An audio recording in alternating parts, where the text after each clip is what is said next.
السلام عليكم ورحمة الله وبركاته.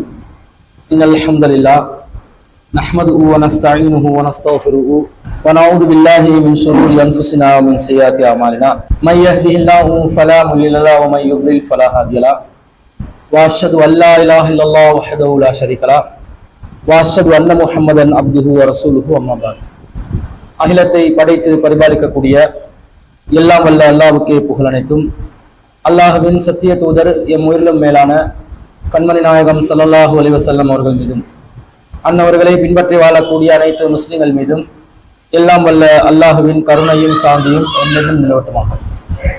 அன்பிற்குரிய அல்லாஹ்வின் நல்லடியார்களே, சகோதர சகோதரிகளே, இஸ்லாமிய குடும்பவியல் என்ற தலைப்பின் கீழே தொடர்ச்சியாக சில செய்திகளை நாம் பார்த்து வருகிறோம். அந்த அடிப்படையிலே இன்றைய தினம் ஒரு மனைவி கணவனுக்கு செய்ய வேண்டிய கடமைகள் சம்பந்தமாக திருக்குர்ஆனிலும் நபிகள் நாயகம் ஸல்லல்லாஹு அலைஹி வஸல்லம் அவர்களுடைய பொன்மொழிகளிலும் இடம்பெற்றிருக்கக்கூடிய செய்திகள் சம்பந்தமாக நாங்கள் பார்க்க இருக்கிறோம். பொதுவாக குடும்ப வாழ்க்கை என்று சொன்னா இரண்டு பேர் இணைந்து வாழக்கூடிய ஒரு வாழ்க்கை தான் குடும்ப வாழ்க்கை. ஒரு வண்டி எடுத்தோம் என்று சொன்னா இரண்டு பகுதிகள் அந்த வண்டிக்கு இருக்கும். ஒரு சாதாரண சைக்கிளாக இருந்தால் இரண்டு சக்கரங்கள் இருக்கும். அதே போன்று எந்த வாகனத்தை எடுத்துக்கொண்டாலும் அந்த வாகனத்தை பேலன்ஸ் பண்ணக்கூடிய விதத்துல ரெண்டு பக்கம் இருக்கும். அந்த இரண்டும் சமமான ஒரு நிலையில் இருந்தால்தான் அந்த வாகனத்தை முன்னெடுத்து செல்வதற்கு முடிகிறது. அதே போன்று மன வாழ்க்கை மகிழ்ச்சிகரமானதாக ஆக வேண்டும் என்று சொன்னால் கணவன் தரப்பிலிருந்து மனைவிக்கு செய்யப்பட வேண்டிய கடமைகள் எப்படி சரிவர நிறைவேற்றப்பட வேண்டுமோ அதே போன்று கொஞ்சமும் குறையில்லாமல் மனைவி தரப்பிலிருந்து கணவன் தரப்புக்கு செய்யப்பட வேண்டிய கடமைகளும் நிறைவேற்றப்பட வேண்டும் என்பது இஸ்லாத்தினுடைய ஒரு அடிப்படையான விதியாக இருக்கிறது. அந்த வகையில கணவன்மார்கள் தங்களுடைய குடும்பத்துல என்னென்ன மாதிரி நடந்து கொள்ளணும் என்றது பலதரப்பட்ட சந்தர்ப்பங்கள்ல நாங்க சொல்லி இருக்கிறோம். அதே போன்று மனைவியும் ஒரு கணவனுக்கு செய்ய வேண்டிய அடிப்படையான கடமைகள் என்னவென்பதை சரியாக அறிந்தால் ஒரு மனைவி சிறந்த மனைவியாக வாழலாம். அந்த குடும்பமும் சிறந்து விளங்கும். அந்த குடும்பத்திலே நிம்மதி நிலவும். அந்த குடும்பமும் அல்லாஹ்வுக்கும் ரசூலுக்கும் கட்டுப்பட்டு நடக்கக்கூடிய ஒரு குடும்பமாக அமையும் என்பதை நாங்கள் பார்க்கிறோம்.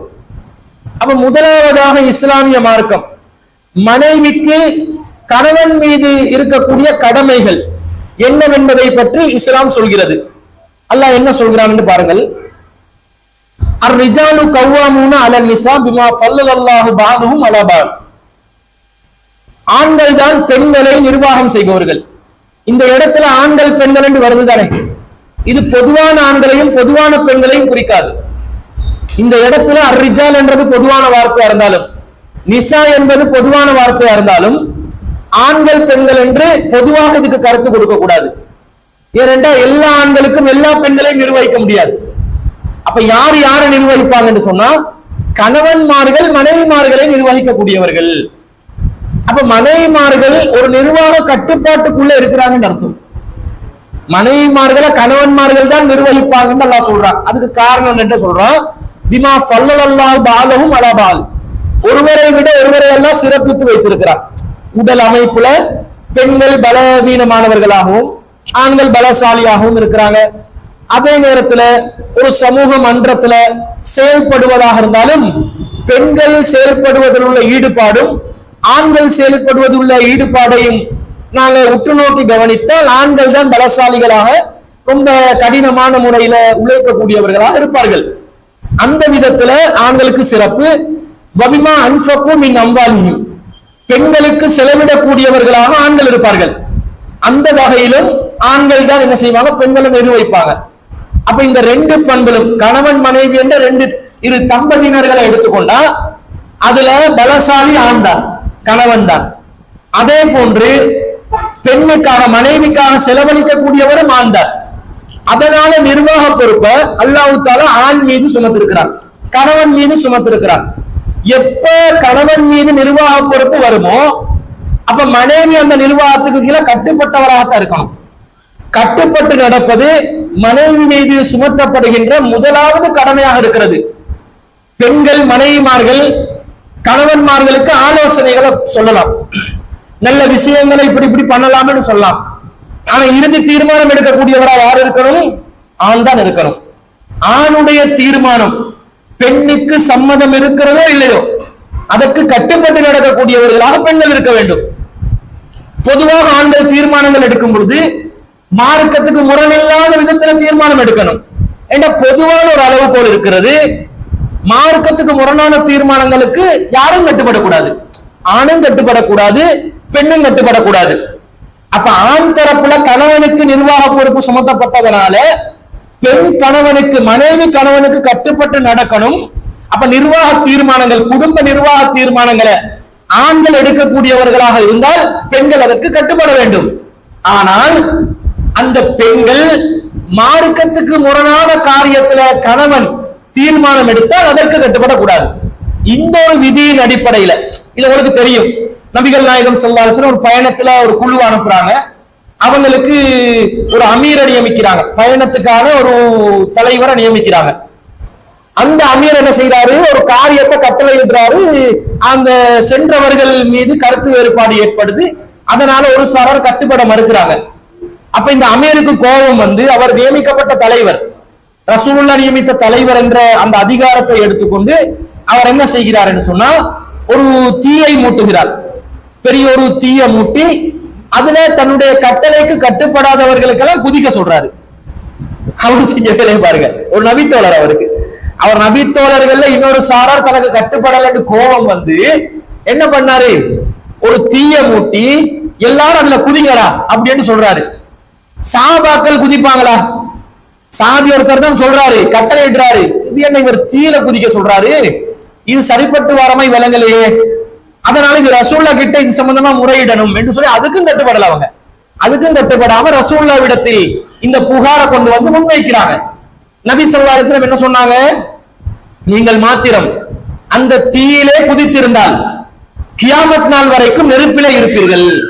அதாவது நரக நெருப்பு அனுபவிக்க வேண்டி வரும்.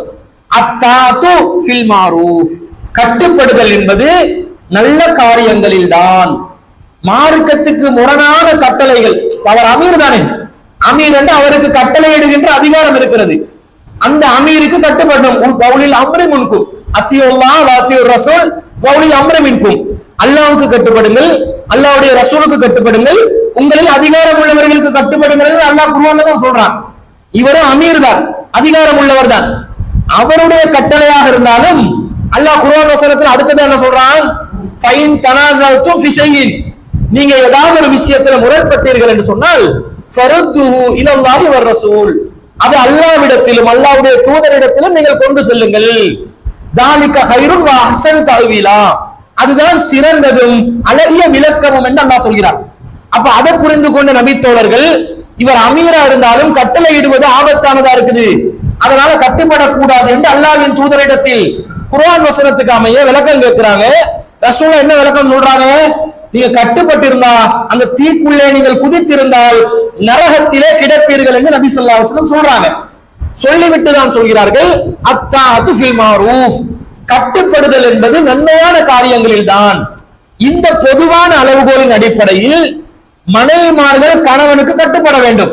நிர்வாக அதிகாரம் கணவனுக்கு கொடுக்கப்பட்டதனால கணவன் எடுக்கின்ற இறுதி தீர்மானத்திற்கு விரும்பியோ விரும்பாமலோ மனைவி கணவனுக்கு கட்டுப்பட வேண்டும். ஆனா கணவன் எடுக்கிற தீர்மானம் மார்க்கத்துக்கு முரணானதாக இருந்தால், மார்க்கத்துக்கு எதிரானதாக இருந்தால், குர்ஆனுக்கு மாற்றமானதாக இருந்தால், ரசூலுக்கு மாற்றமானதாக இருந்தால் அந்த விஷயத்துல கட்டுப்பட வேண்டிய அவசியம் மனைவிக்கு இல்லை என்ற அடிப்படையில இஸ்லாம் கணவனுக்கு கட்டுப்படுற ஒரு வழிகாட்டல மனைவிக்கு சொல்றத பாக்குறோம்.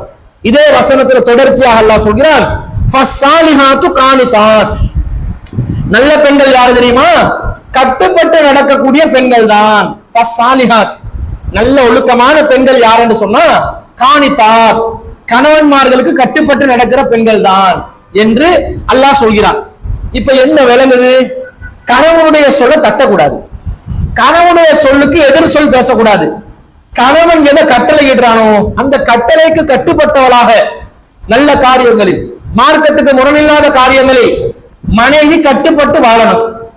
இன்றைய சமூக மன்றத்துல இருக்கிற இஸ்லாமிய குடும்பங்கள்ல கணவனை இந்த அந்தஸ்துல பெண்கள் வச்சிருக்கிறாங்களா? மனைவிமார்கள் வச்சிருக்கிறாங்களா? கணவன் சொல்றது எல்லாமே கேட்கிறாங்களா? கணவனோட சொல்லுக்கு ஈடு இல்ல இணை இல்லை என்ற ஒரு நிலையில் இருக்கிறாங்களா?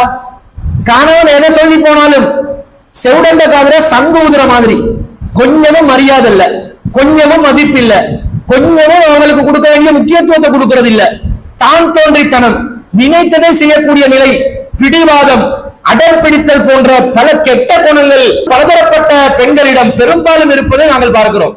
இந்த குடும்ப பஞ்சாயத்துகள்ல கணவன்மார்கள் தரப்புல இருந்து புகார் வந்தால் என்ன வரும்?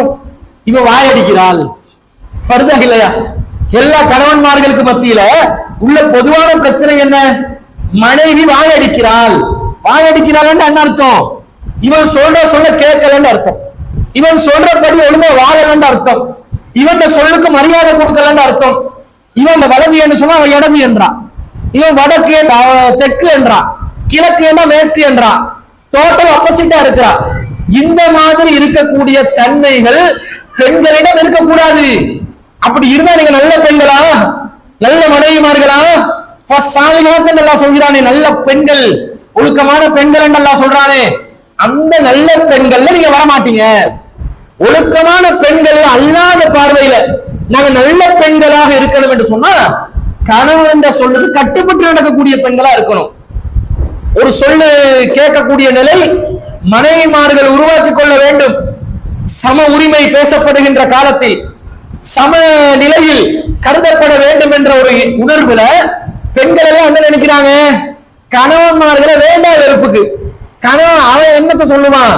உதவாக்கற அவன் என்னத்தை சொல்ல, அவன் சொல்லி நான் என்னத்தை கேட்க, படிக்காத முட்டாளி அவன் சொல்லி நான் என்னத்தை கட்டுப்பட, அவன் யாரு எனக்கு எனக்கு ஈடாகுவானா? அவன் என்னோட சரிக்கு சமம் நிக்க முடியுமா? பெருமை அடிப்பதை பார்க்கிறோம். இந்த நிலை கண்டிப்பாக சமூக மன்றத்திலிருந்து ஒதுக்கப்பட வேண்டும். இது கெட்ட குணமாக சொல்வதை நாங்கள் பார்க்கிறோம். நபிகள் நாயகம் ஸல்லல்லாஹு அலைஹி வஸல்லம் அவங்க அந்த கட்டுப்பாடுட உச்ச கட்டத்தை எப்படி சொல்றாங்க தெரியுமா? லவ் குன்து ஆமிரன் அஹதன் ஐ யுஸ்ஜித லி அஹதின், அல்லாஹ் அல்லாதவருக்கு கட்டுப்பட வேண்டும், சுஜூத் செய்ய வேண்டும் என்று நான் யாருக்காவது கட்டளை இடுவதாக இருந்தால் லா மர்துல் மர்அத அன் தஸ்ஜுத லி ஸௌஜிஹா, ஒவ்வொரு மனைவிக்கும் தன்னுடைய கணவனுக்கு சுஜூத் செய்யுமாறு நான் ஆர்டர் பண்ணியிருப்பேன் என்றாங்க ரசூலுல்லாஹ். சுஜூத் செய்யறா கால்ல விழுறது, கால்ல விழுறா எப்படிப்பட்ட பணிவா இருக்கணும்? அல்லாஹ்வை தவிர யாருக்கும் நம்ம சுஜூத் செய்ய கூடாதுன்னு இருக்குது இஸ்லாத்துல. அது மட்டும் இல்லைன்னு சொன்னா ரசூலுல்லாஹ் சொல்றாங்க லா மர்து அல் மர்அத அன் தஸ்ஜுத லி ஸௌஜிஹா, ஒவ்வொரு பெண்ணுக்கும் தந்த கணவன் கால்ல விழுது சுஜூத் பண்ணு கட்டளையிட்டு இருப்பேன். எவ்வளவு ஒரு கட்டுப்பாட சொல்றாங்கன்னு பாருங்க. இத உண்மையிலே அசல் வடிவத்துல இத நேரடி அர்த்தத்தை கொடுத்து இந்து மக்கள் செயல்படுவாங்க பாத்தீங்களா? அவங்க முதல் இரவு நாள்ல அவன் திருமணம் முடிச்ச அது ஒரு நாள் தான், அந்த நாள் மட்டும்தான் பாத்திரத்தோட கொண்டு வந்து கையில கொடுத்து கால்ல விழுவாங்க. என்ன காட்டுறாங்க? உங்களுக்கு ரொம்ப கட்டுப்பட்டவங்க நாங்க என்றதை அவங்க பறை சாட்டுறாங்க. ஆனா அதுக்கு பிறகு அதெல்லாம் அந்த சமூகத்திலும் இப்ப காணல. அந்த சமூகத்திலையும் அந்த அளவுக்கு கட்டுப்பாடெல்லாம் இப்ப என்ன செய்ய முடியல, வெளிப்படையாக பார்க்க முடியவில்லை. எல்லாம் 21ஆம் நூற்றாண்டுல சமூக வலைத்தளங்களோட பின்னி பிணைஞ்சு வாழக்கூடிய சமூகமாக மாறினதுனால சம உரிமைகள் பேச ஆரம்பித்து விட்டார்கள். அப்ப அந்த கட்டுப்பாடு ஓரளவுக்கு இந்து சமூகத்துல பெண்கள் கடைபிடிச்சு கொண்டிருந்தாங்க. இந்த அளவுக்கு இஸ்லாம் சொல்லல. மனிதர்களுடைய பகுத்தறிவை கொண்ட தலையை ஒரு மனிதனுடைய கீழ்நிலையில் இருக்கக்கூடிய பாதத்துக்கு கீழே கொண்டு போய் வைக்க சொல்லி இஸ்லாம் சொல்லல. சுயமரியாதை இழக்க சொல்லல. ரசூலுல்லாஹ் என்ன சொல்ல வர்றாங்க? அப்படி இருக்கும் என்றால் நான் கட்டளையிட்டு இருப்பேன் என்றால் எந்த அளவுக்கு ஒரு பெண் பணிவோடு ரொம்ப கணவனுக்கு இணக்கமாக கணவனுடைய சொல்ல தலைக்கு மேல வச்சு வாழ வேண்டும் என்பதை சிந்தித்து பாருங்கள். அப்ப இந்த மாதிரி குணம் கொண்ட ஒரு நிலையில் பெரும்பாலும் இஸ்லாமிய சமூகத்தில் பெண்களை பார்ப்பது ரொம்ப அரிதாக இந்த காலத்தில் காணப்படுகிறது. இந்த நிலை மாற வேண்டும். நீங்களும் அப்படி இருப்பீங்கன்னு வைங்களே, அல்லாஹ்வுடைய பார்வையில நீங்க நல்ல பெண்கள் அல்ல. அல்லாஹ் மறுமையில் அதை விசாரிக்க ஆரம்பித்து விட்டார் என்றால் நீங்க நினைச்சிருப்பீங்க கணவனோட ஒன்று கொண்டா நின்று வாழ்க்கையில ஜெயிச்சிட்டோம் என்று நினைத்துக் கொண்டிருப்பீர்கள். ஆனா மறு வாழ்க்கையில் மறுமையில் மிகப்பெரிய நஷ்டவாளிகளாக அல்லாஹ்வை நீங்கள் முகம் கொடுக்க வேண்டிய சூழ்நிலை வரும். நபிகள் நாயகம் ஸல்லல்லாஹு அலைஹி வஸல்லம் அவர்கள் அடுத்ததாக சொல்கிறார்கள், நீங்க நல்ல மனைவியாக இருந்தா நீங்க தான் சிறந்த பொக்கிஷம் என்றாங்க. எப்படி சொல்றாங்கன்னு பாருங்க. அலா உக்பிருக பி கைரி மா யன்கிசுல் மரு, ஒரு ஆண் மகனுக்கு கிடைக்கக்கூடிய மிகப்பெரிய பொக்கிஷத்தை பற்றி நான் உங்களுக்கு அறிவிக்கட்டுமா என்று ரசூலா கேட்கிறாங்க. அப்ப ரசூலா கேட்டு விட்டு சொல்கிறார்கள், அல் மர்அத்து சாலிஹா, ஒழுக்கமான நல்ல மனைவி தான் ஒரு ஆணுக்கு கிடைக்கக்கூடிய மிகப்பெரிய பொக்கிஷம். அப்ப கணவனும் எப்படி நினைக்கணும், தனக்கு கட்டுப்பட்டு நடக்கக்கூடிய மனைவியா இருந்தா அவர் ஒரு பொக்கிஷமா நினைக்கணும். பொக்கிஷத்தை எப்படி நாங்க மதிப்பா வைப்போம், அது ஒரு காசு நிறைஞ்ச இடம் தானே, அதை எவ்வளவு ஒரு பெருமதியான ஒரு பொருளாக நாங்க பாதுகாப்போம். அந்த அமானித உணர்வோட கணவன் நடக்கணும். அது உங்க பொக்கிஷம் என்றதுனால உனக்கு வேற ஏதாவது பொக்கிஷம் கிடைச்சா பேணி பாதுகாப்பாயா இல்லையா, அது தேவைக்கு பயன்படுத்துவாயா இல்லையா, அதை அழுக்காக்க மாட்டாயா இல்லையா, அதை நீ அழகாக உனக்கு தேவையான மாதிரி எந்த ஒரு சேதமும் ஏற்படுத்தாமல் கண்ணியத்தோடும் தேவையுள்ளவனாகவும் அதை நீ பயன்படுத்துவியா இல்லையா, அந்த மாதிரி நீ மனைவியும் நினைக்க வேண்டும் அல்லாஹ் சொல்கிறான். அப்ப மனைவியும் ஒரு பொக்கிஷமாக இருக்கக்கூடியவர்களாக இருப்பார்கள் என்று ரசூலா சொல்லிட்டு, அந்த பொக்கிஷத்தை நீங்க எப்படி அடைவீங்க தெரியுமா, இதா நலர இலைஹா சர்ரத்துஹு, கணவன் அவளை நோக்கினால் அவனை மகிழ்விப்பாள். பொண்டாட்டியை பார்க்கும் போது கணவனுக்கு மகிழ்ச்சி தரக்கூடியதா இருக்கணும், எரிச்சல் தரக்கூடியதா இருக்கக்கூடாது. நீங்க நல்ல பொக்கிஷமா இருக்கணும் வேண்டா, உங்களை பார்க்கும் போது இவ்வளவு டென்ஷன்ல வருவான், வெளியில அம்பிட்டு பிரச்சனைகளை சுமந்து கொண்டு வருவான், பொருளாதார பிரச்சனைகளை தலையில வச்சு கொண்டு வருவான், அவனுடைய சக ஊழியர்களோடு பல பிரச்சனைகளை போட்டுக்கொண்டு வருவான், தொழிலுக்கு சரியான வாய்ப்பு இல்லைன்னு வருவான், கடன் சுமையை யோசித்துக் கொண்டு வருவான், அவனுக்கு பொருளாதார சுமை எல்லாத்தையும் தலையில வச்சுக்கொண்டு ஒரு டென்ஷன்ல தான் இருப்பான். வெளியில சுத்தி 1008 பிரச்சனைகளை தலையில சுமந்து கொண்டு வருவான். அமைதி அடைவதற்காக லிதஸ்குன இலைஹா, அவளிடம் அமைதியை அடைய வேண்டும், அதற்காக மனைவியை பார்த்தா இவன் என்ன பண்றா, எரிஞ்சு விழலாம். கணவன் வருகிறான், நீங்க சமைச்சு கொடுக்கணும் கடமை இல்லதான், வரும்போது வாங்க உட்காருங்க, ஒரு வார்த்தையில நீங்க வர வைக்கணுமா இல்லையா, கொஞ்சம் தண்ணியை கொண்டு கொடுக்கணுமா இல்லையா, வெளியில சூடோட வந்திருப்பாரு, பல டென்ஷன்கள் வருவாரு, நம்ம மேல எரிஞ்சு விழுறதுக்கு முன்னாடி நாங்க அவரை கூல் பண்ணிடணும் என்று சொல்லி ஒரு டம்ளர் தண்ணி கொண்டு கொடுக்குறீங்களா, அல்லது கணவன் வெளியே போறாரு போகும்போது முறைப்படி வழி அனுப்பி வைக்கிறீங்களா, இதெல்லாம் ஒன்றை சுமத்தப்பட்ட கடமைகள் அல்ல. ஆனா ரசூல் என்ன சொல்றாங்க, இதா நலர இலைஹா, அவளை பார்த்தால் சர்ரத்துஹு, அவன் மகிழ்ச்சி அடைய வேண்டும், அந்த மகிழ்ச்சி அடையக்கூடிய பண்புகள் குணாதிசயங்கள் உங்களிடமிருந்து வெளிப்படுகிறதா. 5 மணிக்கு வர வேண்டிய கணவன் 6 மணிக்கு வந்தா முகம் வாடுது, முகத்துல ஒரு சிரிப்பு இல்ல, ஒரு விதமான ஒரு கோபதாபம் வெளிப்படுதுன்னு சொன்னா இது நல்லமா இஸ்லாம் எதிர்பார்க்குது. உங்களை எப்படிதான் இஸ்லாம் எதிர்பார்த்துச்சா, நீங்க இப்ப நல்ல பொக்கிஷமா கெட்ட பொக்கிஷமா, நீங்க கெட்டவர்களாக மாறுகிறீர்கள். நீங்க அவனை மகிழ்ச்சி அடைய செய்யக்கூடிய நிலை இருக்க வேண்டும். உங்ககிட்ட இயற்கையாக செய்தான்கள் ஆண்களிடம் இருப்பதை போன்று பெண்களிடமும் இருக்கும். உங்களா செய்தான் வழி கெடுக்க செய்து விடுவான், வழி தவற செய்து விடுவான்.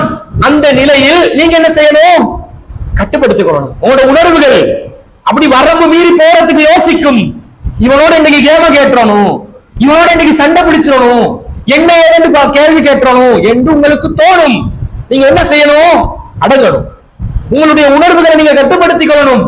நீங்க என்ன நினைக்கணும், ரசூல்லா என்ன நல்ல பொக்கிஷம் என்றாங்க, அவன் என்னை பார்க்கும் போது நான் அவனை சந்தோஷப்படுத்தணும் அப்படி சொல்றாங்க. அதுக்கேற்ற ஒரு கட்டுப்பாடோட, ஒரு ஒழுக்கத்தோட, ஒரு பணிவோட, ஒரு நிதானத்தோட, ஒரு தூரநோக்கு சிந்தனையோட ஒவ்வொரு மனைவியும் இருக்கணும். அடுத்தது ரசூலுல்லாஹ் சொல்றாங்க, வைதா அமரஹா அத்தாத்துஹு, அவன் கட்டளையிட்டால் அவள் கட்டப்படுவாள்.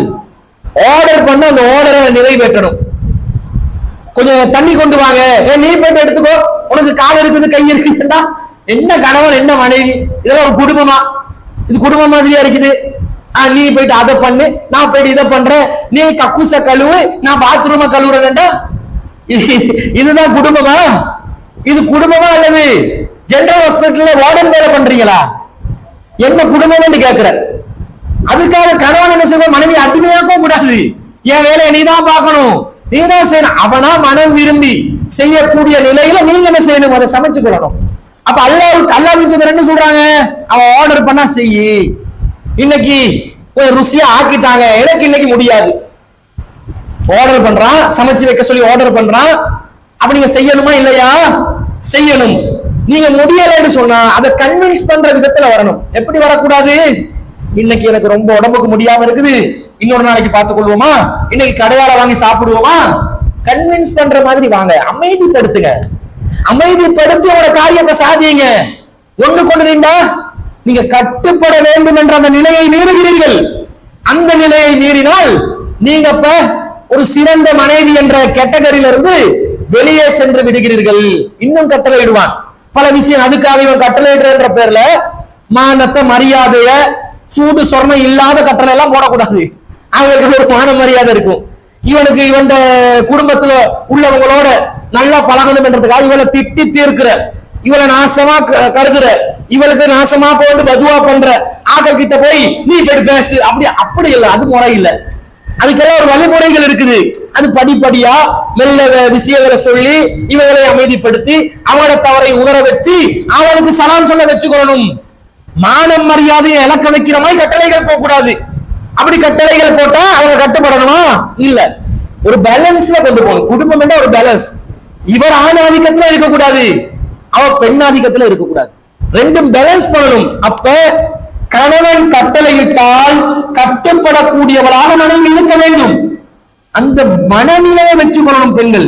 அவன் எனக்கு ஆர்டர் போடுற இடத்துல இருக்கிறான், நான் கட்டுப்படுற இடத்துல இருக்கிறேன் என்ற அந்த மனோநிலையில் ஒவ்வொரு பெண்ணும் வாழணுமா இல்லையா? அந்த மாதிரி வாழ்றாங்களான்னு கேட்டா மிக குறைந்து கொண்டு செல்லக்கூடிய காட்சிகளை நாங்கள் பார்க்கிறோம். அடுத்ததா ரசூலுல்லாஹ் சொல்றாங்க, நீங்க நல்ல மனைவி ஆகணும் என்று சொன்னா வைதா ராப அன்ஹா ஹஃபிலத்துஹு, கணவன் இல்லாத நேரத்தில் தனது கற்பை பாதுகாத்துக் கொள்வாள். தீயாக இருக்கணும். கணவன் இல்லாத நேரத்துல அந்த பெண் இன்னொருவருடன் பல்லிழிச்சு கொண்டு இருக்க கூடாது. கணவனோட கடுகடுப்பா இருக்கிறது, அவனை வேலைக்கு அனுப்பிட்டு பக்கத்து வீட்டுக்காரன் கூட ஐயேன்னு பல்ல இழிக்கிறது. இப்படி இழிச்சா நீ நல்லவளா, நீ கெட்டவள் தான். அப்ப கணவன் இல்லாத நேரத்துல நீ என்ன பண்ணணும், கணவன் விரும்பக்கூடிய விதத்துலதான் நீ நடக்கணும். கணவன் இருக்கும் போது எப்படியோ கட்டுப்பாடோட இருப்பாயோ அந்த மாதிரி மனைவி நீ இருக்கணும் என்று இஸ்லாம் சொல்கிறது. உன்னுடைய கற்பை பறிகொடுக்கக்கூடிய விதத்தில் மனைவி இருக்கக்கூடாது. நீங்க அப்படி பெரும்பாலும் முஸ்லிம் சமூகத்துல இது ரொம்ப குறைவாக கற்பு பறி கொடுக்கக்கூடிய நிலை இருக்கும் என்றாலும் இன்று சமூக மன்றத்தில் ரிவர்ஸ்ல போகுது. எல்லாம் தலைக்கீழா மாறுது. எங்கடா இவன் வெளியே போறான்னு பார்த்து கொண்டு இருக்கிறாங்க. எல்லா விதமான அனாச்சாரங்களும் வீட்டுக்குள்ளே அரங்கேறக்கூடிய காட்சிகளை நாங்கள் பார்க்கிறோமா இல்லையா? இதுக்கு என்ன காரணம்? இவன் மேல சரியான மரியாதை, மதிப்பு, அன்பு, பாசம் வைக்க அவன் எங்க அவன் போறானா போன் பேசுறான். நீங்க சொல்றீங்க சாதாரண குடும்பங்கள் எல்லாம் படிச்ச குடும்பங்கள் எல்லாம் பெரிய பெரிய லெவல்ல இருக்கிறவங்க எல்லாம் பஞ்சாயத்து கொண்டு பேரோட ஊரோட சொல்ல முடியாது தானே கொண்டு வருவாங்க. நாங்க வெளியில இருந்து பார்த்தா ரொம்ப ஒத்துமையா வாழ்றாங்க இந்த தம்பதிகள் நினைப்போம். என்ன சொல்லுவாங்க தெரியுமா? மௌலவி நமக்கு ஒரு பொண்ணு பார்க்க மாட்டீங்களா? அப்பதான் விஷயம் வெளியே வரும். என்ன விஷயம், எதுக்கு பொண்ணு பாக்குறீங்க? இல்ல இப்படித்தான் இப்படித்தான் இப்படித்தான் என்று மனைவியை பத்தி சொல்ல ஆரம்பிப்பாங்க. சொல்ல ஆரம்பிச்சா ஒழுக்க சீர்கேடு. அவன் போன்ல இருப்பாங்க, அவன் போனை வந்து விற்க மாட்டாங்க, கண்டவனோட செக் பண்றது ஒழுக்க சீர்கேடு தானே. நீங்க கற்பை பறி கொடுப்பது என்றால் வெறுமனே நீங்க உங்களோட கட்டில் சுகத்தை இன்னொருவருக்கு கொடுப்பது மாத்திரம்தான் கற்பை பறி கொடுப்பது என்பது கிடையாது. கற்புல பல விதங்கள் இருக்குது, பல படித்தரங்கள் இருக்குது. முதல் படித்தரம், நீங்க அந்நிய ஆண்களோட தேவையில்லாம பேசக்கூடாது. தேவைக்கு பேசலாம், தேவைக்கு தாராளமா பேசுங்க. அந்நிய ஆண்களோட தேவைக்கு பேசலாம், யாரோடையும் பேசலாம். தனிச்சு இருக்க கூடாது. ஒரு ஆணோட ஒரு பெண் தனியா இருக்க கூடாது. ஆட்டோல போறீங்க, எப்படி போறீங்க? தனியா தானே போறீங்க. இது கூடுமா? நீங்க ஆட்டோல சவாரி செய்றீங்க, ஒரு ஆணோட ஒரு பெண் தனியா போகலாமா? கேள்வி வருகிறது. என்ன செய்யணும்?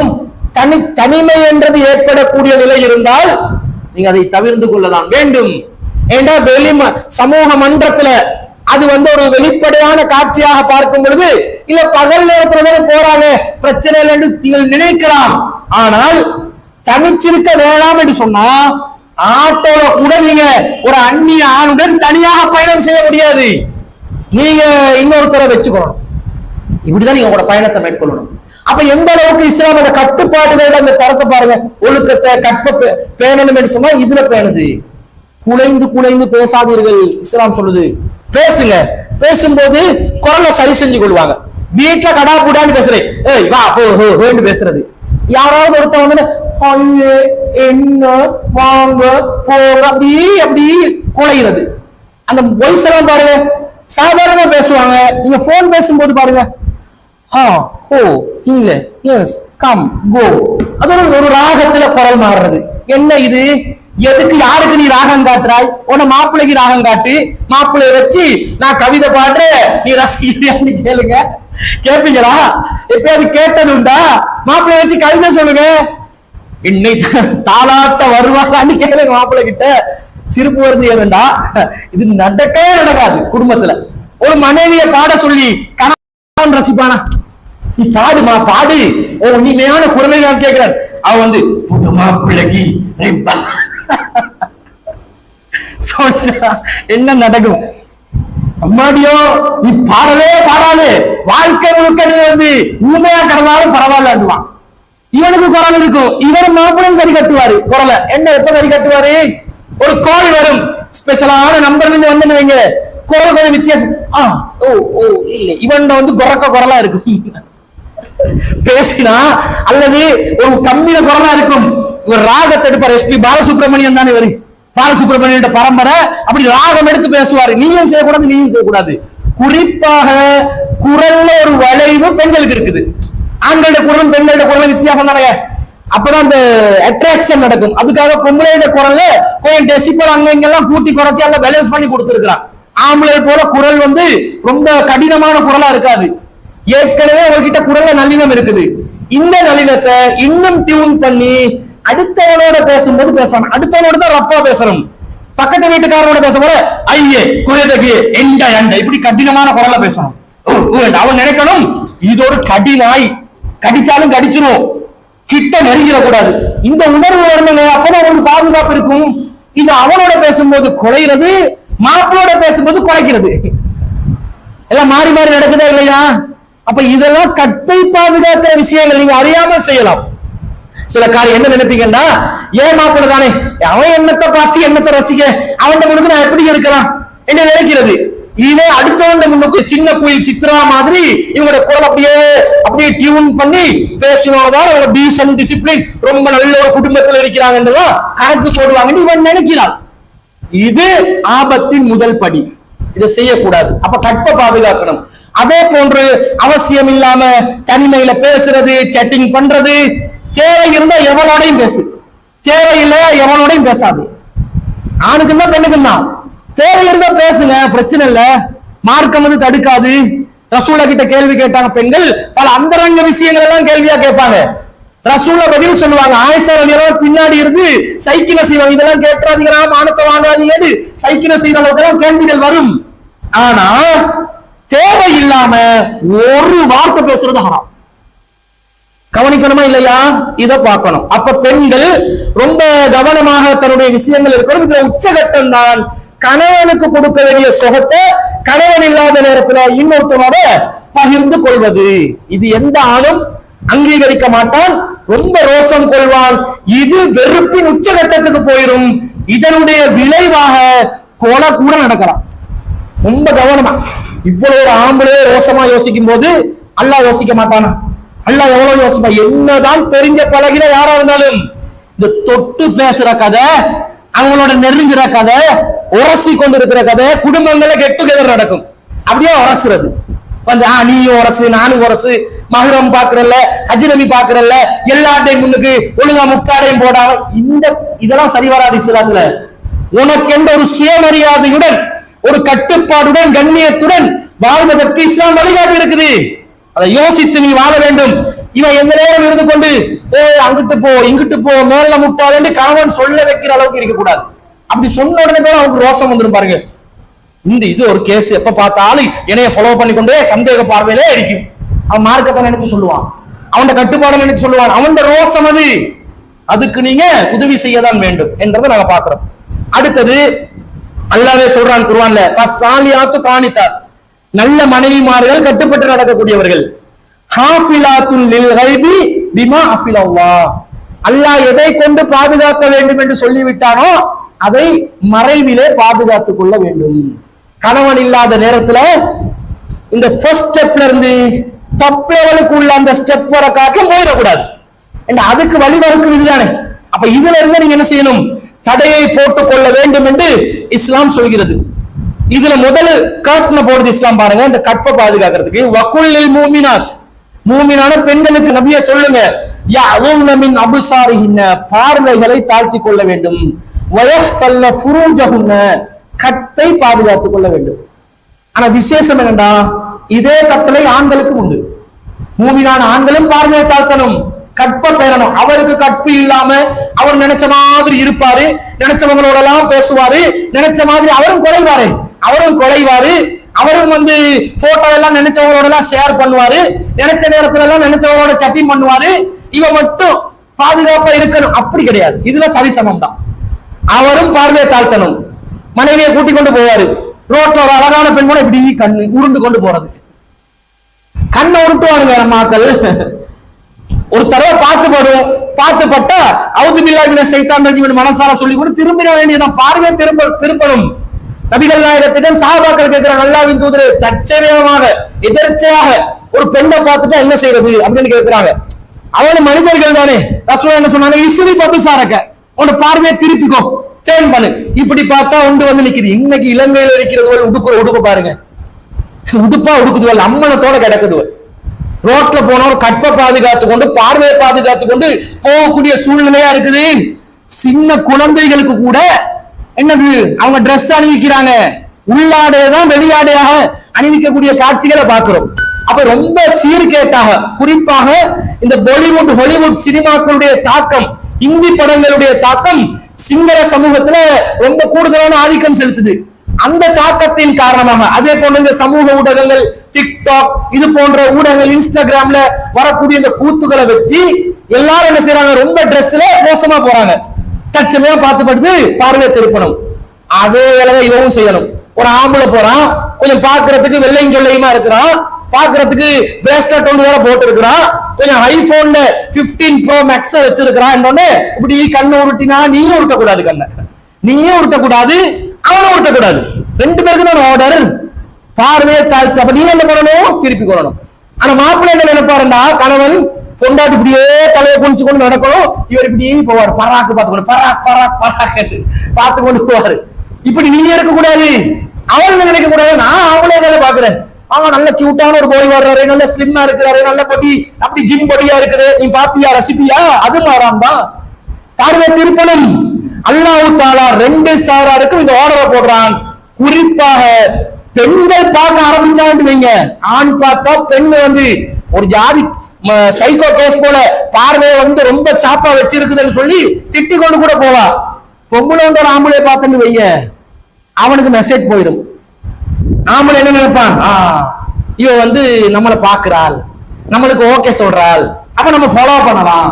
அவன் என்ன செய்ய பார்ப்பான், ஃபித்னாவோட அந்த வாசல் கேட்டை உடைச்சு கொண்டு வந்துருவான். குறிப்பாக பெண்கள் நீங்க பார்வையில கவனமா இருக்கணும். அதுல நாங்க இந்த ஃபேஸ் கவர் வேணான்றோம், மார்க்கத்துல இல்லன்றோம். நபிகள் நாயகத்துல மனைவிமார்களுக்கு மட்டும்தான் என்று சொல்றோம். இந்த ஃபேஸ் கவர் பண்ணி சில பெண்கள் போவாங்க, அவங்களோட பார்வை அவங்க சாதாரணமாக யதார்த்தமாக பார்த்தாலும், தப்பான எண்ணத்தோட பார்க்காம யதார்த்தமான பார்வையில ஒரு ஆணை பார்த்தாலும் அவரோட கண்ணு மட்டும்தானே உருளும். அந்த கண்ணை பார்வைக்கு என்ன செய்யும், ஒரு ஈர்ப்பை கொடுக்கும். பார்த்துக்கோமா இல்லையா, நிறைய சமூகங்கள் நடக்குதே இல்லையா. அப்ப அவங்க கூட ஃபேஸ் கவர் என்ற பேரை நீங்க ஃபேஸ கவர் பண்ணதுனால நீங்க கண்ணை எங்கே உருட்டலாமே நினைக்க கூடாது. மார்க்கத்துல ஃபேஸ் கவர் கிடையாது, ரசூலுல்லாஹ் மனைவிமார்களுக்கு மட்டும்தான். அப்படியே நீங்க போட்டுட்டீங்கன்னா, ஏதோ ஒரு விதத்துல நீங்க போட்டீங்க, நீங்க சரி காண்றீங்க போட்டீங்க என்று வைத்துக் கொள்வோம். நீங்க மூஞ்ச மூடினதுனால கண்ணை இஷ்டத்துக்கு உருட்டலாமா, உருட்ட முடியாது. கவனமாக இருக்க வேண்டும், பார்வையை தாழ்த்த வேண்டும். நீங்க போடணும் கேட்களோட கண்ணுக்கு தான் போடணும். அபசாரிகின்ன, அவனோட பார்வைக்கு திரை போட வேண்டும். அல்லாஹ் சொல்கிறான், பார்வைக்கு திரையை போடு, பணிஞ்சிக்கோ என்று அல்லாஹ் சொல்வதை நாங்கள் பார்க்கிறோம்.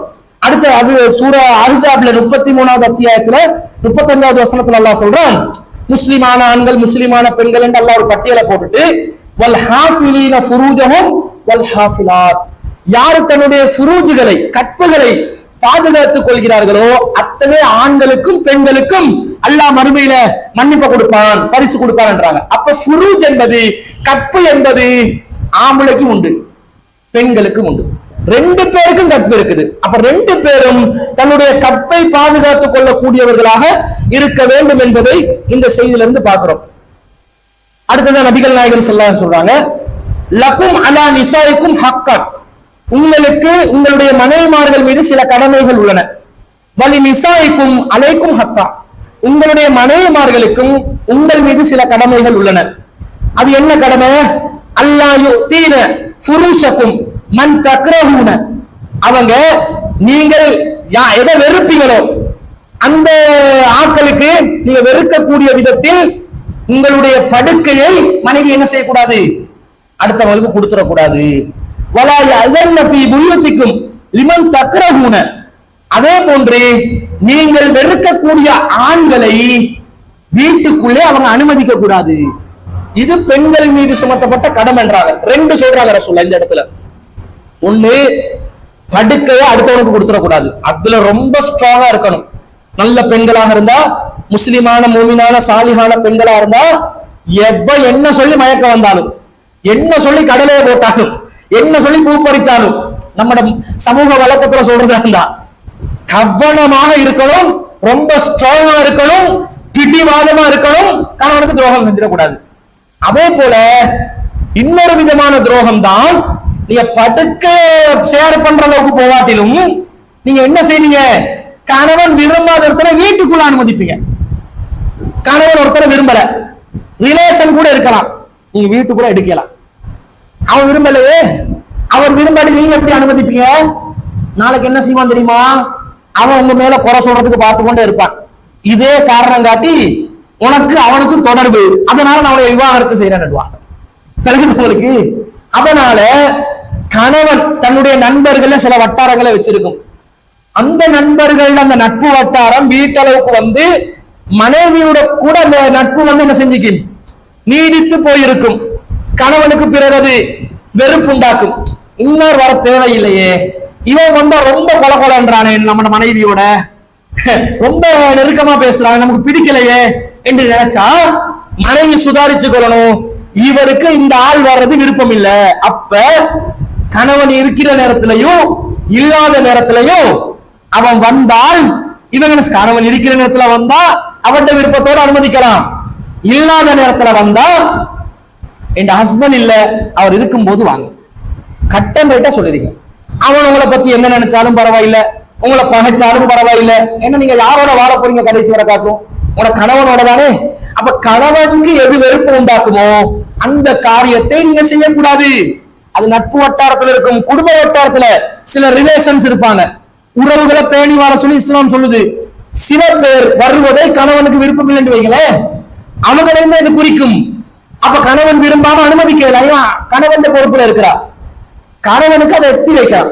நீங்க என் உமாவை விருப்பம் இல்லதான், என்னென்றால் என் உமா தானே, என் அக்கா தானே, என் சகோதரி, என் தங்கச்சி தானே, என் சகோதரி தானே, என் சகோதரன் தானே. மனைவிட ஒரு சகோதரன் உபலாக்கர் இருப்பான், அவன் வந்து வேலைக்கு போக மாட்டான், எப்ப பாரு அவன் சும்மாவே இருப்பான், இருக்கிற சொத்தை அழிக்கிறது அவனோட வேலை. அவனை எனக்கு விருப்பம் இல்லாம இருக்கும், என்னன்னாலும் என் தம்பி தானே, அவர் வந்து வரும்போது நீங்க ஒன்றும் சொல்ல வேணாம், எனக்கு அனுமதி தாங்க வர, இப்படி சொல்லி கன்வின்ஸ் பண்ணி கொள்ளணுமே தவிர, அது என்னென்ன உறவை பேருமாறு இஸ்லாம் சொல்கிறது என்று சொல்லி நீ வந்தாவா பரவாயில்ல என்று சொன்னா அவன் என்ன பண்ணுவான், உங்களை விட்டு தூரமாகிறதுக்கு அதை காரணமாக்கி கொள்வான். அப்ப நீங்க மார்க்க ரீதியாக அவர் சில தடைகளை போடுற மாதிரி வந்தாலும் விளங்க வச்சு பேசி கன்வின்ஸ் பண்ணி அந்த காரியத்தை செஞ்சு கொள்ளுங்க. அவன் வெறுக்கிற ஒருத்தனை நீங்க வீட்டுக்குள்ள அனுமதிக்க இயலாது இஸ்லாம் சொல்வதை பார்க்கிறோம். அடுத்தது அலா வஹக்குன் அலைக்கும், உங்களுக்கு அவர்கள் மீது உள்ள கடமை என்ன தெரியுமா, அன் துஹ்சினு இலைஹின்ன ஃபீ கிஸ்வத்திஹின்ன வ தஆமிஹின்ன, அவங்களுக்கு அழகான முறையில் Dress கொடுக்கறதும் சாப்பாடு கொடுக்கறதும் தான் அவன கடமை. Dress கொடுக்கணும், நீங்க தான் சாப்பாடு கொடுக்கணும். அப்ப அதனாலதான் நான் சொல்கிறேன், மனைவிமார்கள் சமைத்து கொடுப்பது அவர்கள் மீது கடமை அல்ல. தாம் கொடுக்கணும், இவர் தான் சாப்பாடு கொடுக்கணும், இவர் தான் டிரெஸ் கொடுக்கணும். நீ போயிட்டு வாங்கிக்கோன்னு சொல்ல முடியாது. இவர் தான் கூட்டி போயிட்டு வாங்கி கொடுக்கணும். இவர் மீது டிரெஸ்ஸுக்கும் சாப்பாட்டுக்கும் வழி செய்வது இவர் மீது பொறுப்பு. அதுக்காக மனைவி கணவனுக்கு உதவி செய்யலாமா இல்லையா? இவரு சமைச்சும் தரணும், காசும் சம்பாதிக்கணும் என்றா எப்படி சம்பாதிப்பான்? உங்களுக்கு சமைச்சு தர்றதுக்கு வீட்டுல அரை வந்து இருந்து வேலை செஞ்சா அப்ப யாரு வந்து சம்பாதிக்க போறது? சம்பாதிச்சும் கொடுக்கணும், உங்களுக்கு செலவழிக்கவும் வேணும், சாப்பாடும் கொடுக்கணும், எல்லாம் கொடுக்கணும். அண்டர்ஸ்டாண்டிங் என்னது? பொதுவான அண்டர்ஸ்டாண்டிங் என்னது? அண்டர்ஸ்டாண்டிங் என்னன்னு சொன்னா, மனைவி கணவனுக்கு சமைச்சு கொடுப்பது மனித குலத்தினுடைய இயல்பான பழக்கமா இருக்குது. அந்த அண்டர்ஸ்டாண்டிங் இஸ்லாம் எதிர்க்கல. ஆனா ஒருத்தி முடியாது என்கிறாள். முடியாது என்ற நிலையில இவர் கடமை கொண்டு வேலை வாங்குற மாதிரி வாங்க இயலாது. நீனும் ஹெல்ப்புக்கு தான் கேட்கணும், அவனும் உனக்கு ஹெல்ப் தான் பண்ணணும். எப்படி அண்டர்ஸ்டாண்டிங் உருவாக்குதுன்னு பாருங்க. அஸ்மா பின் அபீ பக்கர் ரலியல்லாஹு அன்ஹா வந்து தன்னுடைய கணவனுடைய விளை நிலங்களுக்கு அந்த குதிரைகளை மேய்க்கிறது, ஒட்டகங்களை மேய்க்கிறது, நீர் பாய்ச்சுவது, தண்ணீர் சுமந்து கொண்டு வருவது நிறைய கஷ்டப்பட்டு செஞ்சாங்க தானே. ஆனா அவர் வந்து கொஞ்சம் ஜுபைர் ரலியல்லாஹு அவன் கொஞ்சம் ஓவரா தான் வேலை வாங்கிட்டாங்க. ஏண்டா இவங்களுக்கு ஒரு அடிமையை கொண்டாந்து அபூபக்கர் விடுதலை கொடுத்தோன்னே நான் அடிமையில இருந்து விடுதலை ஆன மாதிரி ஃபீலிங் ஆச்சுன்னாங்க. அப்ப அடிமை நடத்துற மாதிரி நடக்கக்கூடாது. டோட்டல் அண்டர்ஸ்டாண்டிங்ல போகணும். நீங்க தான் உணவு கொடுக்கணும், நீங்க தான் உடை கொடுக்கணும், நீங்க தான் செலவழிக்கணும். அப்ப செலவழிச்சு உடை உணவு நான் கொடுக்கிறதா இருந்தா பிசிக்கலாவே இருந்து நான் செய்ய போனா எல்லாம் கலப்ஸ் ஆகிரும். நீங்க அண்டர்ஸ்டாண்டிங்ல என்ன பண்ணுங்க, சமைச்சு கொடுங்க. உடுப்புக்கு காசு கொடுக்குறானா நீங்க வாங்கி கொள்ள முடியும்னா வாங்கிக்கோங்க, தச்சு கொள்ள முடியும்னா தச்சுக்கோங்க, பக்கத்து வீட்டுக்காரைக்கு கொடுத்து தைக்கணும்னா தச்சு எடுத்துக்கோங்க, அதுக்கு ஹெல்ப் கேட்டுக்கோங்க கணவனுக்கு. இப்படி அண்டர்ஸ்டாண்டிங் அதை பண்ணுங்க. அண்டர்ஸ்டாண்டிங் அதை பண்றா என்றதை நீங்க புரிஞ்சு நீங்க அவர் மீது அதை சுமத்தி கட்டாய கடமை செய்யாட்டி டிவோர்ஸ் தான். ஆக்கி வைக்கல, இன்றைக்கு நண்பர்கள் வருகிறார்கள், சமைச்சு வை இல்லைன்னா டிவோர்ஸ். இப்படி பண்ணலாமா? இந்த வேலைக்குள்ள இஸ்லாத்துல இடம் இல்லை. இவன் ஒழுங்கான கணவன் இல்ல, இவன் இஸ்லாத்தை ஒழுங்கா கடைபிடிக்கல. நீங்க அந்த ஹெல்ப் நீங்க எடுத்துக்கணும், அது எடுத்துக்கொள்ற விதத்துல எடுக்கணும். கடமை இல்லாத ஒன்றை அண்டர்ஸ்டாண்டிங்ல ஹெல்ப் பண்ணி கொடுறாங்கன்னா அதுக்கேற்ற அண்டர்ஸ்டாண்டிங் நீங்க வச்சீங்கன்னா அவங்களும் உங்களுக்கு உதவி செய்யலாம், தாராளமாக உதவி செய்யலாம். பெண்கள் யாராவது இந்த முஸ்லிம் சமூகத்துல கணவனுக்கு சமைச்சு கொடுக்கலாம் முடியாதுன்னு சொல்லி கொண்டிருக்கிறாங்களா? ஒருத்தரும் சொல்லல. இந்த முஸ்லிம் சமூகத்துல பொருளாதாரத்தை திரட்டுறதுக்கு பெண்கள் எல்லாம் நீங்க போயிட்டு வேலை செய்யுங்க முஸ்லிம் சமூகத்துல கணவன்மார்கள் பெண்களுக்கு கட்டளை போடுறாங்களா? இவங்களா வீட்டுக்குள்ள இருக்கிறோம், வெளியே போகணும், படிச்சுக்கிறோம், டிகிரி எடுத்துக்கிறோம், பட்டம் எடுத்துக்கிறோம், அதை கொஞ்சம் வெளியில எல்லாம் அப்ளை பண்ணணும் நினைச்சு போவாங்களே தவிர யாராவது கணவன் வந்து நீ சம்பாதிச்சு வந்தா தான் உனக்கு சாப்பாடு, நான் சம்பாதிச்சா எனக்கு சாப்பாடு, ரெண்டு பேரை சம்பாதிச்சா தான் பிள்ளைகளுக்கு சாப்பாடு, இப்படி இஸ்லாமிய சமூகத்துல இருக்குதா? முஸ்லிம் அல்லாத சமூகத்துல இருக்கும். பரக்கத்தை தொலைக்கிறாங்க, நிம்மதியை தொலைக்கிறாங்க, அந்த குடும்ப வாழ்க்கையில அந்த ஒத்துமையை தொலைச்சு கொண்டு இருக்கிறாங்க. உள்ள குழந்தைகளை பாச நேசத்தோட வளர்க்கிற அந்த வளர்ப்பு இல்லாம போகுது. இஸ்லாமிய குடும்பம் ஒரு சீரான செட்டப்பை உருவாக்கி வச்சிருக்குது. இன்னும் சொல்ல போனால் கணவன்மார்களை சரியா புரிஞ்சு பெண்கள் மனைவிமார்கள் நடந்தீங்கன்னா நீங்க தான் ராணி. உங்களை ராணி மாதிரி வைப்பான், ராணி மாதிரி வைக்கணும் அவன். அப்படித்தானே இஸ்லாம் சொல்லுது. ஒரு ராணி எப்படி நிம்மதியாக சுதந்திரமாக இருக்க முடியுமோ அந்த மாதிரி கணவன் அந்த சுதந்திரத்தை கொடுப்பான். அப்படித்தான் இஸ்லாமிய சமூகத்துல வருது. அதுல சில பேர் இந்த விஷயங்களை சரியா புரிஞ்சு கொள்ளாம மாற்றங்கள் செய்து கொண்டிருப்பதை நாங்கள் பார்க்கிறோம். அடுத்தது அலங்காரங்களை வெளிப்படுத்தக்கூடாது. பார்வையை தாழ்த்து சொல்லிட்டல்லாம், வக்குல்லில் முஃமினாத்தி யஅலுன மின் அப்சாரின, பார்வையை தாழ்த்துங்க, வயஹ்ஃபல்ன ஃபுரூஜஹுன்ன, கற்பை பேணுங்க, வலா யுப்தீன ஸீனத்தஹுன்ன இல்லாமா வஹர மின்ஹா, வெளிப்படையாக தெரிபவற்றை தவிர நீங்கள் அலங்காரத்தை வெளிப்படுத்தக் கூடாது. வல் யவ்ரிபன பிஹுமரிஹின்ன அலா ஜுயூபிஹின்ன, நீங்கள் ஹிமார்களை மேனியில் போட்டுக் கொள்ளுங்கள், மார்பகங்கள் மீது போட்டுக் கொள்ளுங்கள், தலையிலிருந்து போடணும், கீழே தொங்கணும் என்று அல்லாஹ் சொல்றான். இப்ப அல்லாஹ் என்ன சொல்றான்? அலங்காரத்தை வெளிப்படுத்த கூடாது. பெண்கள் எல்லாம் இதை கடைபிடிக்கிறாங்களா? கண்ணுல மை பூசி வராத பெண்கள் யாரு? ஒரு சுருமாவசரி எடுத்து போட்டுக் கொள்வது குறைந்தபட்சம். கொஞ்சம் பவுடர் சரி பரவாயில்லைங்களே, அந்த வேர்வையோட எண்ணெயோட வர்ற மூஞ்சி கொஞ்சம் ஃப்ரெஷ்ஷா இருக்கணும்ன்றதுக்காக போடுறது, அது பிரச்சனை இல்லை. அதுக்காக நீ இயற்கையா கருப்பான நிறத்துல இருக்கிறீங்க, வெளியே போகும்போது சிலதுகள் திடீரென்று அந்த என்ன பொட்டி வெள்ளை கலருக்கு வருது, பொட்டி அடிச்சா வெள்ளம் வருமே வீட்டுல, அந்த மாதிரி கலர்ல வருதுங்க. தப்பி தவறி ஒரு செவத்துல முட்டிப்பட்டா அந்த செவரு ஃபுல்லா பிளச் ஆகும், அவ்வளவு கெமிக்கல் இருக்குது. அவங்க இந்த மாதிரி எல்லாம் அலங்காரத்தை வெளிப்படுத்த அசிங்கம், உண்மையிலே அசிங்கம்.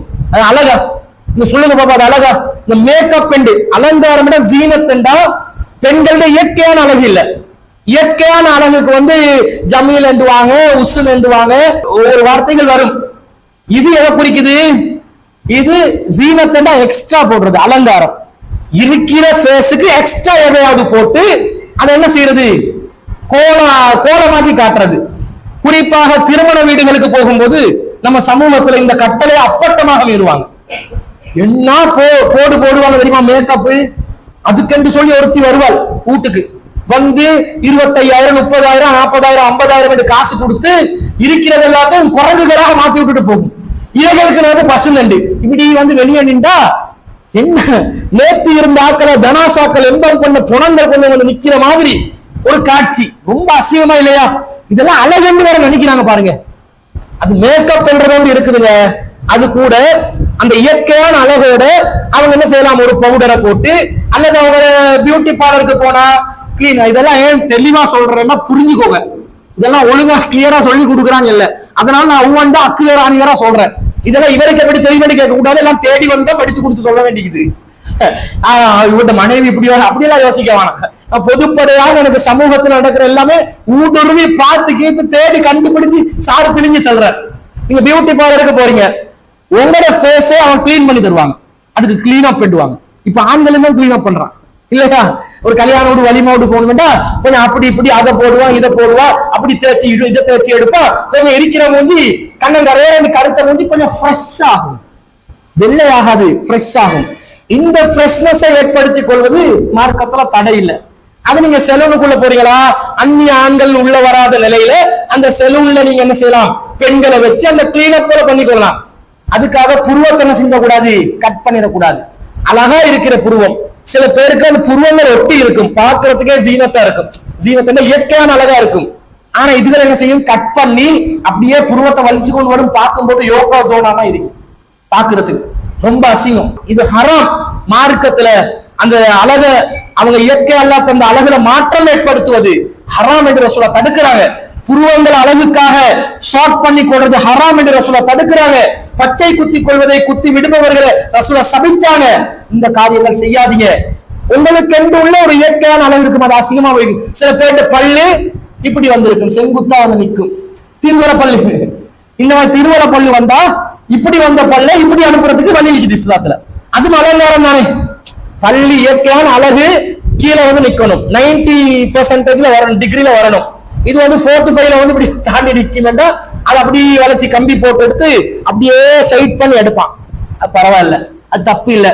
சில பேர் வெயில்ல போவாங்க, போகும்போது அவங்களுக்கு ஏதாவது அந்த வெயில்ல வரக்கூடிய தீங்குகளால அல்ட்ரா வயலட் அந்த கதிர்களால முகங்கள் சுடுபட்டோ கருநிறத்தாகியோ ஏதாவது நடந்திருக்கலாம். ட்ரீட்மெண்ட் பண்ணுங்க, மார்க்கம் தடுக்காது. உங்களோட தலைமுடி சாதாரண இருக்க வேண்டிய முடி சின்ன வயசுல போச்சு, மிடில் ஈஸ்ட்ல வேலை செஞ்சு வந்தா இருக்கிற முடியெல்லாம் கொட்டி போகுது, முடிய உங்களுக்கு ஏற்படுத்திக் கொள்ளணுமா? அதுக்கான ட்ரீட்மெண்ட்களை பண்ணுங்க, மார்க்கம் தடுக்காது. ஆனா என்ன எதை தடுக்குதுண்டா?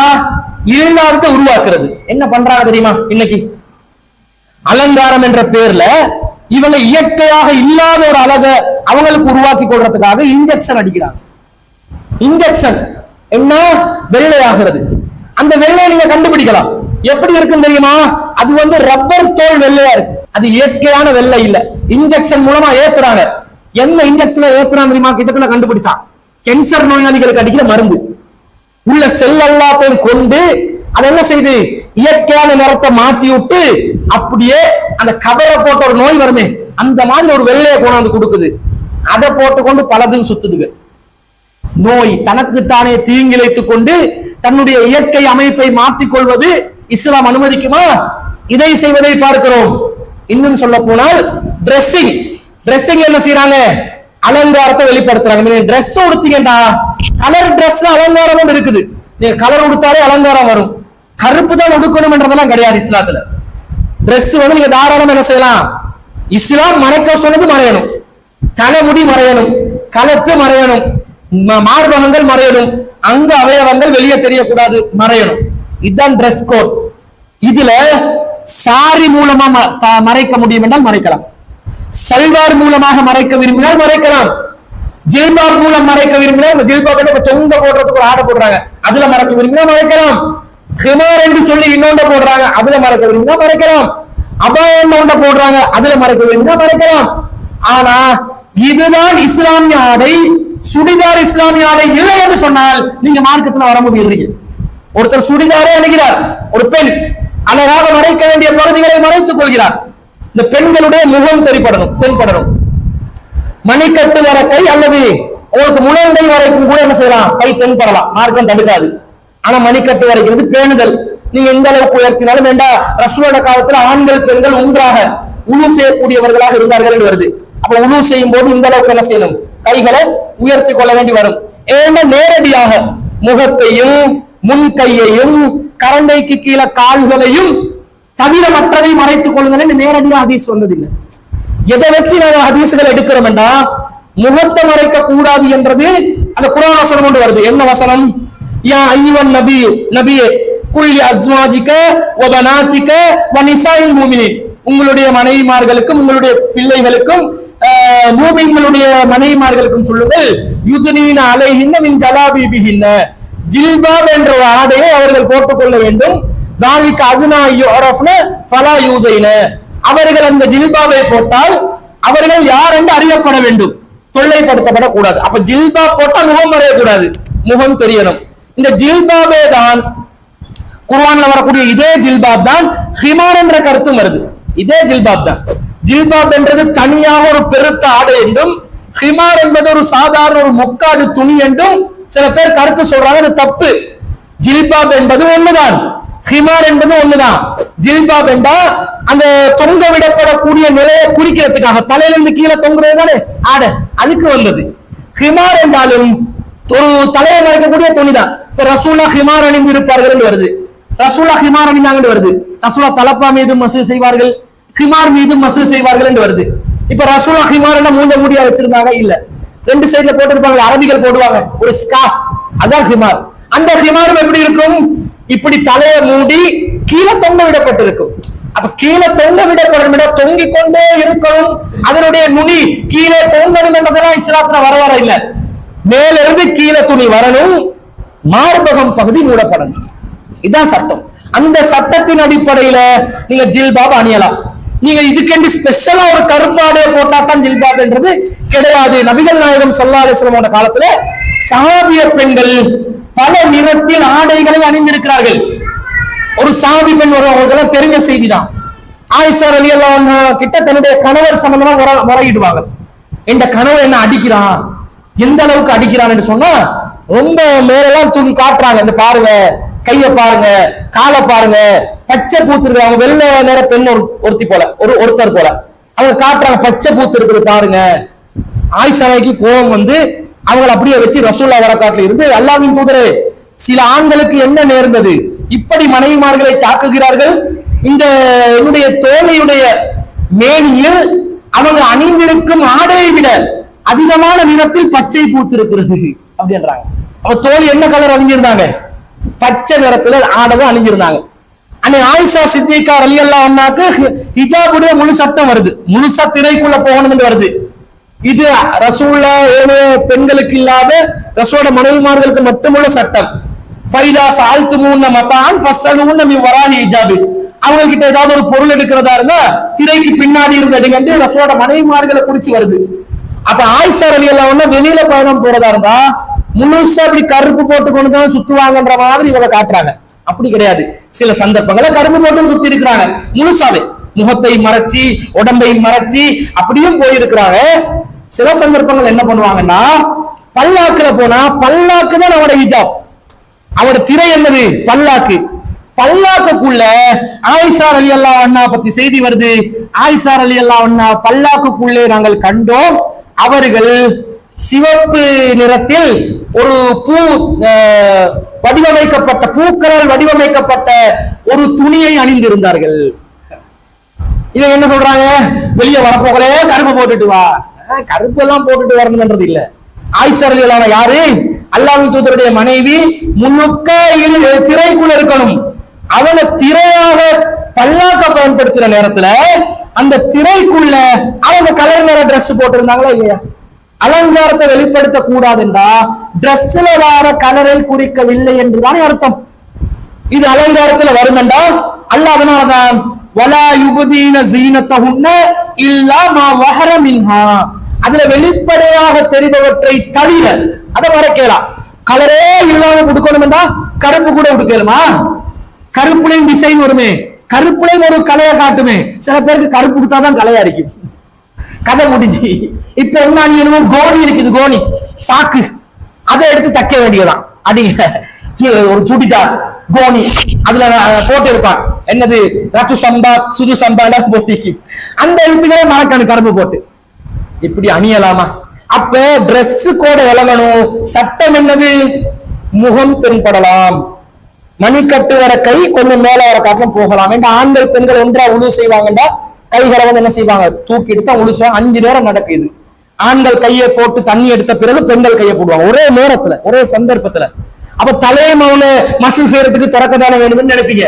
தலையில வந்து அவங்க இருக்கிற ஹிமார்ல என்ன செய்யலாம், மசூல் செய்யலாம். அதனால தலையை தனியா அவங்க எடுக்க வேண்டியதுல காதை மசூல் செய்து கொள்ளலாம். எண்டு வருகிறதுனால தலையை வந்து அவங்க காட்டுறதுக்கு தடையும் இருப்பதனால அதை அவங்க பேணுதலா செஞ்சாங்க. கைக்கு தனியாக தடை வரவில்லை. கைகளை வந்து இந்த அளவுக்கு வர காட்டிலும் கழுவணும் என்றா பெண்கள் ஒன்றாக உணவு செய்யும் போது இருந்து கழுவினாங்கண்டா ஆண்களுடைய கை நம்முடைய கைகள் மாறி மாறி பாத்திரத்துக்குள்ளே செல்லும் என்று வருகிறது என்றால் கை இந்த அளவுக்கு கூட போகலாம். அதுக்காக அப்படியே தூக்கி கொண்டு வந்து வித்தவுட் ஆர்ம்ஸ் என்று வந்துடக்கூடாது. அது ஒரு டீசன்ட் டிசிப்ளினை கடைபிடிச்சு கைகள் அளவுல வரணும். காலை பொறுத்த அளவுல கால்ற ட்ரெஸ்ல என்ன வருது?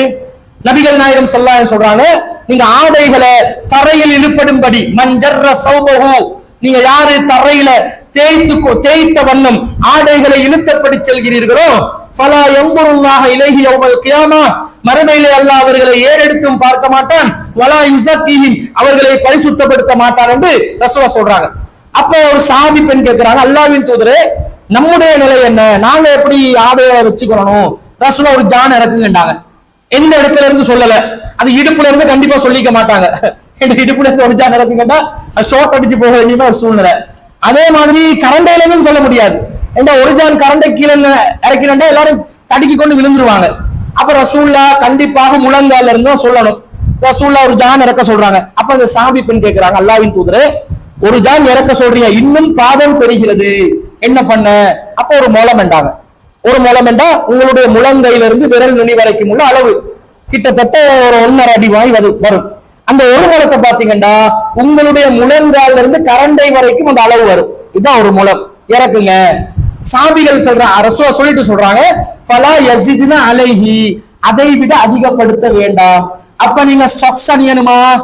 கரண்ட வர காட்டன் டிரெஸ் வருது, பெண்களுடைய டிரெஸ். ரசூலுல்லாஹ் சொல்றாங்க ஃபலா யஸிதுன அலைஹி, அதை விட நீங்கள் அதிகப்படுத்த கூடாது என்றாங்க. இப்ப பாதம் தெரியலாமா? பாதம் என்றா கீழ்பாதம் மேல் பாதம் தெரிகின்ற விதத்தில் பெண்கள் போகலாம். அதாவது ஷூ வரப்போகுது, அல்லது ஒரு சப்பாத்து வரப்போகுது, ஒரு செருப்பு ஸ்லிப்பர் வரப்போகுது, அந்த ஸ்லிப்பருக்கு இடையில கால் தெரிவதெல்லாம் ஹராமாகுமா? ஹராமாகாது.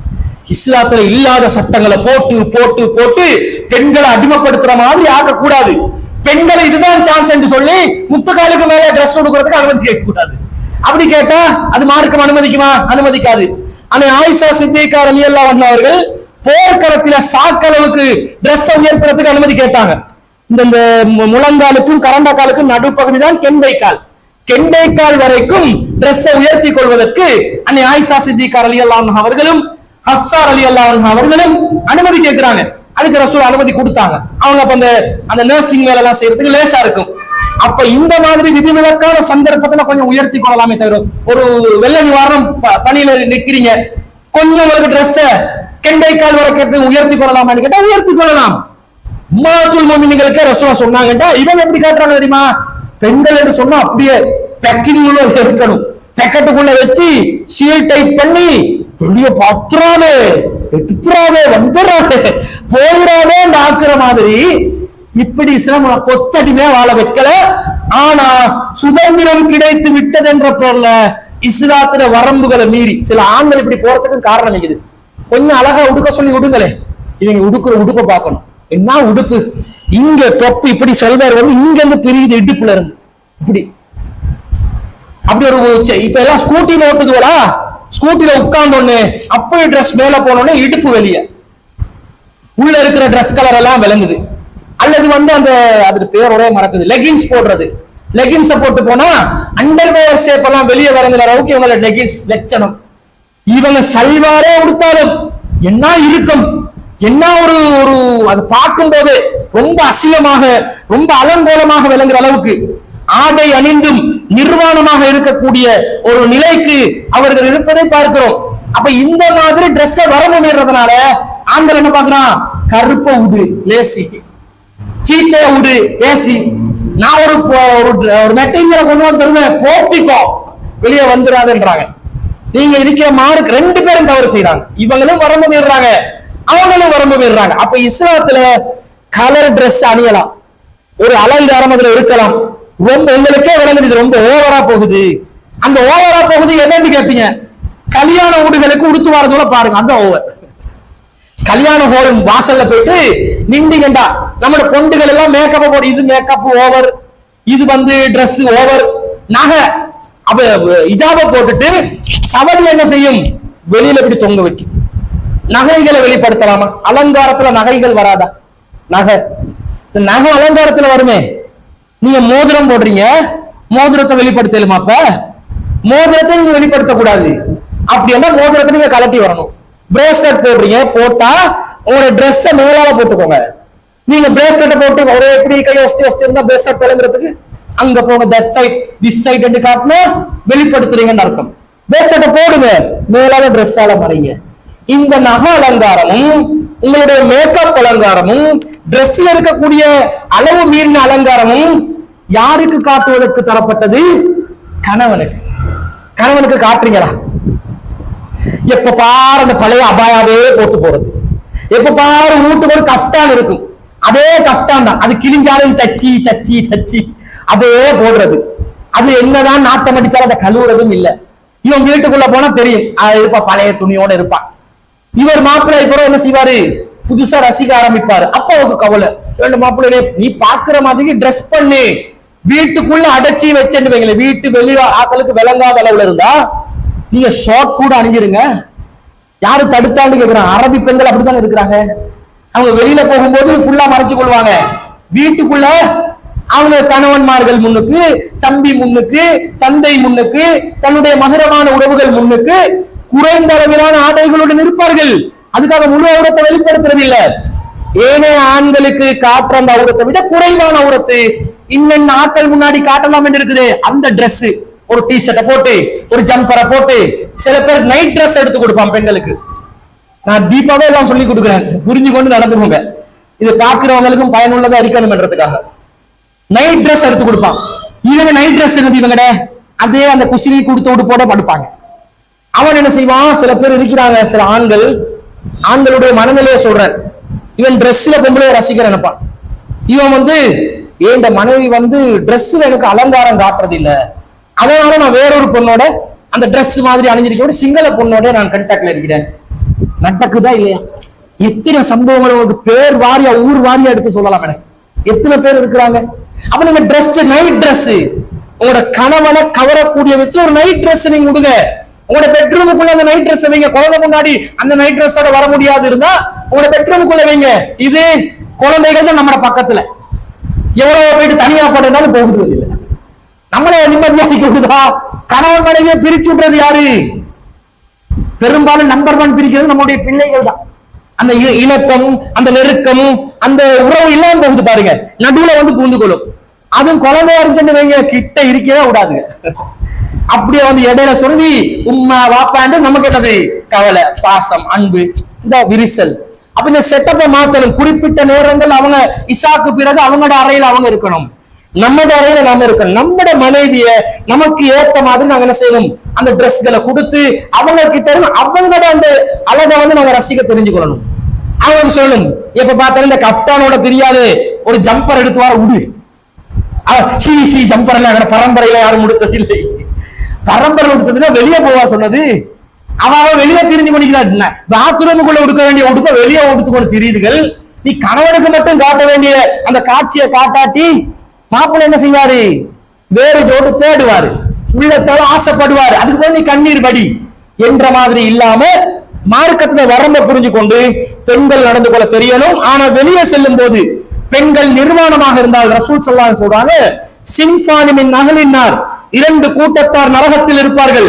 லம் அரஹுமா கௌமுன் மாவும், அவங்கள யாருமே அவர்களுடன் நான் இது போன்றவர்கள் யாரையுமே பார்த்ததில்லை. அவங்க யாருன்னு சொன்னா சியாத்துன் கஅத்னாபில் பக்கரி, அவர்கள் மாடுகளின் வாள்களை போன்று சாட்டைகளை வைத்து யதுரிபூன பிஹன்னாஸ், மனிதர்களை கண்டித்துக் கொண்டிருப்பார்கள், தண்டித்துக் கொண்டிருப்பார்கள். வன்னிசாஉன் காசியாத்துன் ஆரியாத், சில பெண்கள் இருப்பார்கள் ஆடை அணிந்தும் நிர்வாணமாக இருப்பார்கள். முமீலாத்துன், மேலும் அவர்கள் தலுக்கு நடை போட்டு ஆண்களை வளைத்து போடுவார்கள். கேட்வாக் போடுறது, சும்மா நடந்து போ அப்படியே என்ன செய்யறது, இந்த பின்பகுதியை உயர்த்தி காட்டுறதுக்காக ஒரு நடை, அதுக்கேற்ற மாதிரி ஹீல்ஸ போடுறது, இந்த மாதிரி நடக்குது. ஹராம். நீங்க நடையில நடக்கும் போது அந்த வளைவு உங்களோட மேனியை பார்த்து ரசிக்கிற அளவுக்கு வளைவுள்ள நடையாக இருக்கக்கூடாது. அப்படி நடை போட்டு ஆண்களை வளைச்சு பாக்குறாங்களே அவங்க நரகத்தில் இருப்பாங்க. அதே மாதிரி ரசூலுல்லாஹ் சொல்றாங்க, மாயிலாத்துன் ரூஸுன் கஅஸ்னிமத்தில் புகுத்தில் மாயிலத்தி, ஒட்டகத்தின் திமில்களை போன்று கொண்டே போட்டு இருக்கும் பெண்களும் நரகத்தில் இருப்பாங்க. அதாவது புறப்படுப்பீங்க தானே, அதை நீங்க அல்லது ஒரு ஹேர் ஸ்டைல் பண்றதா இருந்தா நடு உச்சில வைக்கிறமா ஹேர் ஸ்டைல் பண்ணிடக்கூடாது. இங்க அடிக்கலாம், இங்க அடிக்கலாம், இங்க அடிக்கலாம். பழைய காலத்துல இங்க கட்டுவாங்க, எப்படி புறப்படுத்தி இங்க ஒரு அடி, இங்க ஒரு அடி, அல்லது பின்னுக்கு, அல்லது இந்த டயனா கட்டாவது வெட்டுங்க. ஆயிஷா ரலியல்லாஹு அன்ஹா கொண்ட கட்டையாதான் இருந்துச்சு. அஸ்மா பின் அபீ பக்கர் கொண்ட நீளமாக இருந்துச்சு. ஒவ்வொரு விதமாக வச்சிருக்கிறாங்க. ஆனா உங்களோட தலைமுடி எடுத்து நடு உச்சி மண்டலம் என்ன செஞ்சிடக்கூடாது, பொறப்பே கட்டிடக்கூடாது. அல்லது ஸ்டைல் பண்ற பேர்ல இப்படி கொண்டாந்து நடு உச்சியில இப்படி வச்சிடக்கூடாது. ஒட்டகத்துல திமில் எப்படி வானத்தை நோக்கி இருக்குமோ அந்த மாதிரி உங்களோட முடிகளை தலைக்கு மேல வச்சிடாதீங்க. அப்படி இருந்தா நரகத்துக்கு போவீங்கன்னு நபி ஸல்லல்லாஹு அலைஹி வஸல்லம் சொல்றத பாக்குறோம். ரசூலுல்லாஹ் சொல்றாங்க, லா யதுகுல் ஜன்னத, சொர்க்கத்துக்குள்ள நுழையவே மாட்டாங்க. வலா யஜிதுன ரீஹஹா, அதனுடைய வாடையை கூட நுகர மாட்டார்கள்.